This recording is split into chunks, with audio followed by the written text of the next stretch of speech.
How are you doing, Connie? Well,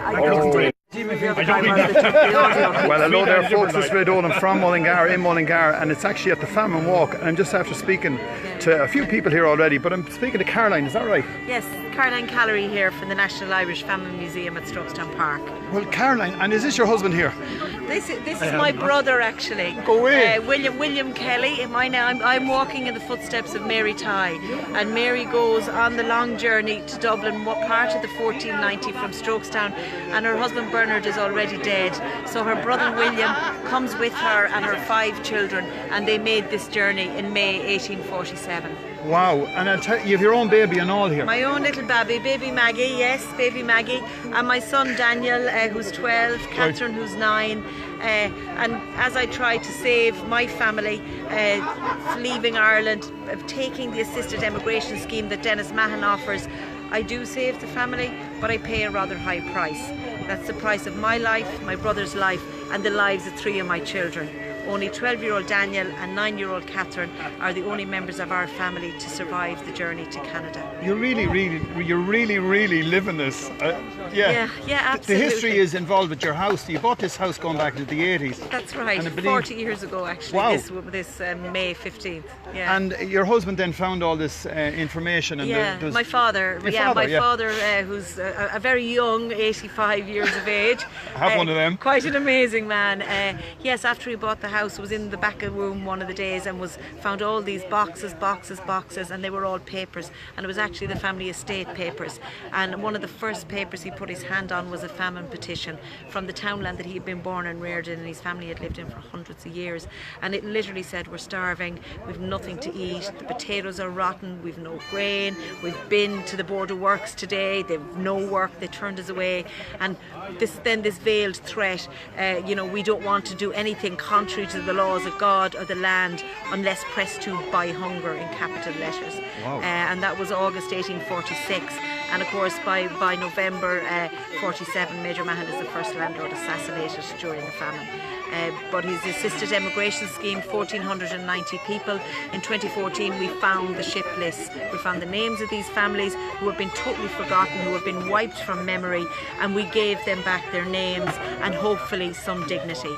And their names are engraved on a glass wall at Strokestown Park House. And you have turned it into a national museum? Yeah, so the National Family, yes. So the manor house itself is a Palladian style, and then in one of the wings of the house, the stable-yard wing, is the National Irish Famine Museum. So there's this wonderful juxtaposition of the story of those that had, now telling the story of those that had not and that suffered so much in that system at that time. And tell me, how long did it take us to walk from Strokestown? Yeah, so this is day 3. Right, how are the feet? The feet are hanging on, I'm hanging on okay. They did, according to the wonderful iPhone steps account, they did 48,610 steps yesterday. So that was a long one. So it's a 6-day walk, and this year we've reenacted it twice before, but this year we're actually reenacting it, and when we get to Dublin, launching a new accredited trail, 165-kilometre trail, the National Famine Way, that can be done at any time by anybody. And along the trail we have the little bronze shoes. There's 30 pairs of little 19th century children's bronze shoes. First one at the trailhead at Strokestown Park, and the last one at the trailhead on the quays by the famine statues and the Jeannie Johnson in Dublin. And these speak to the stories of each of the areas as you pass through. So little Daniel Tighe's voice comes through and reimagines the space as it was in 1847. So for example in Mullingar there's a lot of lovely nuggets. It's quite dense. You have the Kilpatrick Cholera Graveyard. There's a little pair of bronze shoes there that would have been used as a famine graveyard then in the 40s. You have of course the workhouse and Robinstown Graveyard, so part of the trail will divert as a little diversion up to those. And then you have of course that beautiful human story story of Piper's Boreen, where the Piper Carney used to come out and play a final farewell of the Inland Pipes to the famine emigrants as they walked past from the west, because of course the west was very badly affected, more so than Mullingar. Seamus OBrien, Ruth Illingworth have worked with us here. All the local historians, Colm Dardis, the Royal Canal Amenity Group have been fantastic. So we get all these wonderful local histories from them. And actually tomorrow morning we have a super event in Mullingar. We walk out at 9:20, people are gathering in the harbour, and we walk out with over 149 people to represent 1/10 of our group, just to give the sense of the size of the group at that small level. And we walk past Piper's Boreen, where we will have an Inland Piper playing. That's right, James is lashing away there. There's 3 Pipers here today to meet you, And we will be unveiling the little pairs of shoes. So the little pairs of shoes, if you hold your phone over them and you put in National Famine Way and you do the drop-down menu, there's a little app.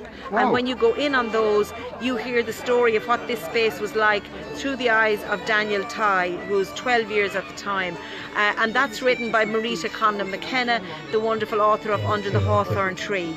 So we know there was 2,500 workers on the railway line here at the time. So the sound and the noise and the way you can put the sense of the space together is absolutely fantastic. So that'll be a lovely event, and we invite everybody along. I'm not sure if this is going out before or after. This is going out live. We're going live at the moment. Oh, okay. You're live at the moment. Fantastic. So we'll walk over. I'm taking you from everyone here. So look, thank you very, very much. You're such an informant person. Are you a historian yourself? Are you? Not quite, but I think I got dragged in by my dad. But gathering the local histories has been amazing, I have to say, and it's been super. The guys on the ground here have been amazing, and each area is so different, and there was such different things happening. So rebuilding that picture has been really an experience for us, which we've loved. And you have a fantastic handshake as well. Thank you very much. Can I talk to Mr. O'Brien, please? Yeah. Mr. O'Brien is just after coming back from Egypt. Yeah. And this gentleman taught me in school, he used to be known as the boss. Yeah.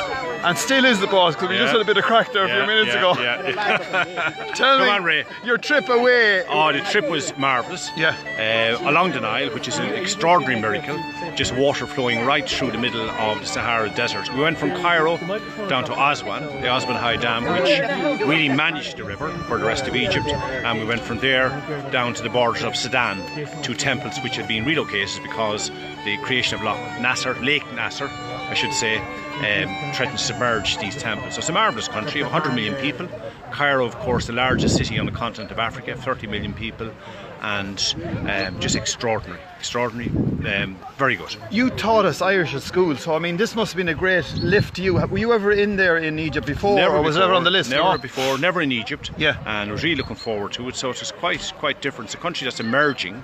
Yeah. And of course there are tensions in the country, as we see in the news. Yeah. But generally they want strong leaders, and they have those at the moment. And we're talking here now. So come here, what we're doing here exactly today is, well, sure, we might just get himself in. Yeah. Look, thanks a million. That's all right. But I'm Legend, sure, the boss. the way things are, your predecessors in walking along here went through all sorts of weather as well. As chairman of the Mullingar Famine Graveyard Committee, I want to wish you all Kate Mila Fáilte to Mullingar. I'm going to call on Seamus OBrien to say a few words and fill you in a wee bit on Mullingar and what has happened in the Hello there, sir. How's it going? Seamus. Very well, thanks. My name is Ray Dolan, and what I go Facebook Live every day. So going live here on Facebook. My hashtag is from Mullingar, in Mullingar. How are you getting on your trip? I'm fine. I'm from Canada. You're from Canada? Yeah. What brought you to Mullingar?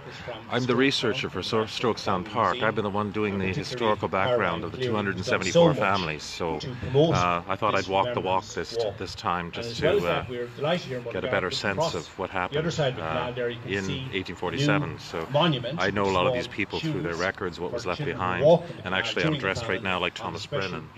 Thomas Brennan was an angry man who was hanged by the neck in Canada in 1848 for murdering 2 other tenants near the Niagara Falls. So I'm a raging volcano inside, and so it's fun for a boring old historian like me to play a character so colourful. So you went through all the books and the whole lot. So you've researched everyone who went on this walk, or how did you get involved? Is the first thing? Well, we have Carolyn Calvary, who's a force of nature. And she is a matter. As we travel around Ireland, I suppose, it's no harm to out of the 270 families, we've been able to track down about 140 of them, either through orphans or death records or census records. It's taken us 4 years. I have research teams in Canada working on it. So it'll come out. It's come out in article form, and it'll come out in book form, hopefully within the next 2 years. But what I wanted to do was restore these people to a place in history other than nameless people who travelled from Strokestown to Canada in 1847. So this man walked the whole way from Strokestown, got on the ship, and then got to Canada, and ended up hanging him. It was very much in the northern end of town. But he was bowled anyway. The southern end of town, he murdered 2 tenants the next year, former tenants whom he knew, threw their son over the Niagara Escarpment, but he survived and was too traumatized to testify at the trial. But they were able to convict him because he was trying to sell the woman whom he has murdered clothes in Toronto, and the constabulary picked him up, put on trial. He was convicted, and most of the witnesses at the trial were some of these 274 families that came from. Well, look, have you a Facebook page, or how can you be contacted or anything like that? We just put it up above here. Just pull it up and go to the irishfamineWay.ie, and most of the information is there. Excellent. I put this up above here anyway. Lovely to meet you, sir. Thank you very much. A place of pilgrimage and a place of remembrance, which is very important now to the history of Mullingar. Back before 1995, in fact, it wasn't that significant, it was forgotten about.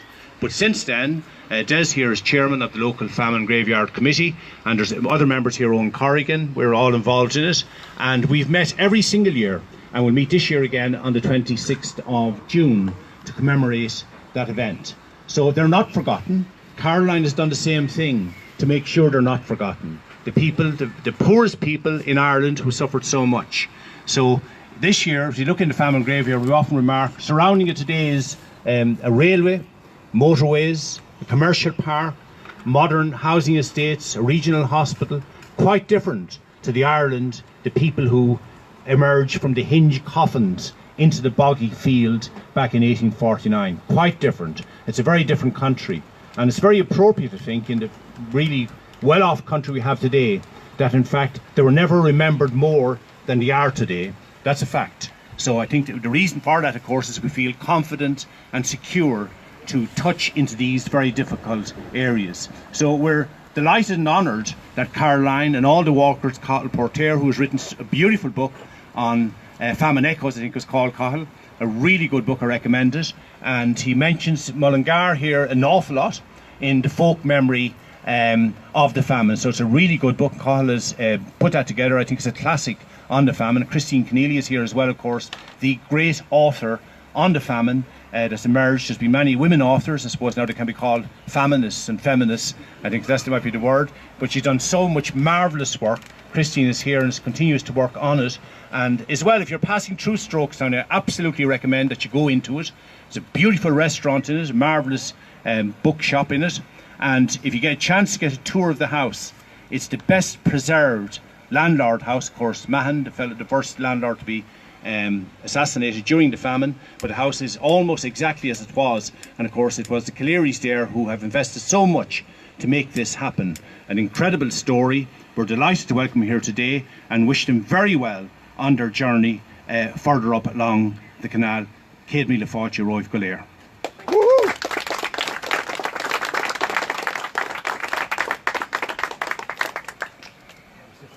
Just for anybody, there's drinks and food here. If anybody wants to have something, anybody, particularly those who are after doing the walk, I'm sure by now you could do with a hot drink. We're here with Ruth Illingworth, local historian as well. Ruth, you're looking very cool in your hat this evening. Thank you very much. We have a bit of rain here now and again. We're underneath the trees, yes. so we're not too bad. This is very historic. You could say a historic day, historic. It's an extraordinary for Mullingar, day. especially, yeah. Yes, because this walk has been happening for a few years now, but this is a particularly special one because at the end of this journey to Dublin, the National Famine Way walk will be formally inaugurated. And this is commemorating thank you very much. It's a wonderful welcome, and took part in the walk in 1847, the heading stopped from us a couple of Strokestown times today. to Dublin.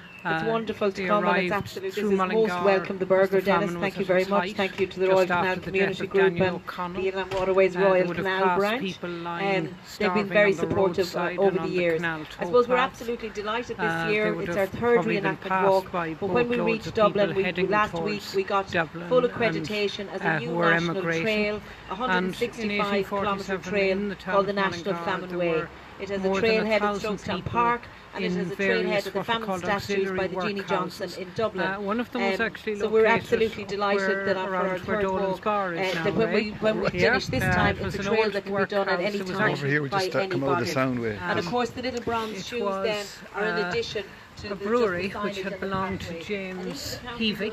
James Heavey, whose money helped to fund St Mary's College a few years after the famine. But during the famine, that disused brewery, full of rusting machinery, became the home for hundreds of children, mostly girls. Wow. Another thing as well, Ruth, they're digging up the road up the back, and just at the back of the pub there, it was a monastery as well. Oh in yes, that area. there's holy ground there because again where Mojo's is now and round the corner. It's holy, all right, very Mojo's. very holy. That was the site of the Dominican monastery in Mullingar from 1237 up until 1540. And do you reckon it came out past the pub, like onto the main street, like? Well, where the pub is now is where the monastery was. The buildings were actually right on that site and would have spread southwards into Blackhall Car Park, probably right down as far as the river, and northwards across sort of what would now be the middle of Dominic Square.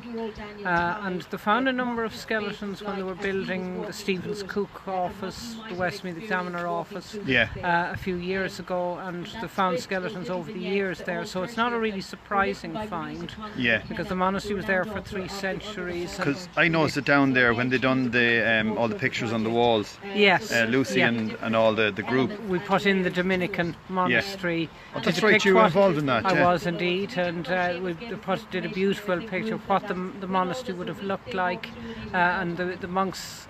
They were known as the Black Friars. That's why you have Black Hall. Right, yes, and the name. I mean, the names like Black Hall, Dominic Street, they were given those names by the Town Commission back in 1858. Before that, it had been Linen Street. There's a few people here that have written books. I don't know who they are. Do you know any of them ladies? One is Christina Keneally. She would be one of the leading authorities.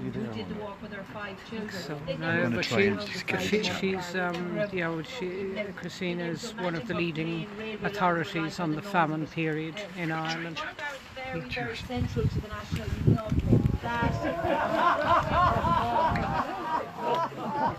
Hello there, is it Christine? Are you Christine, no? Oh, very good. Hello there. Yeah. And that's the lady there. Is chatting to the man chatting to her. Well, there you are, folks. We're having a great time down here. If you want to check it out, come down at 9:15 to Piper's Boring. This is Dolan live from Mullingar in Mullingar with Ruth Illingworth, historian. Goodbye now.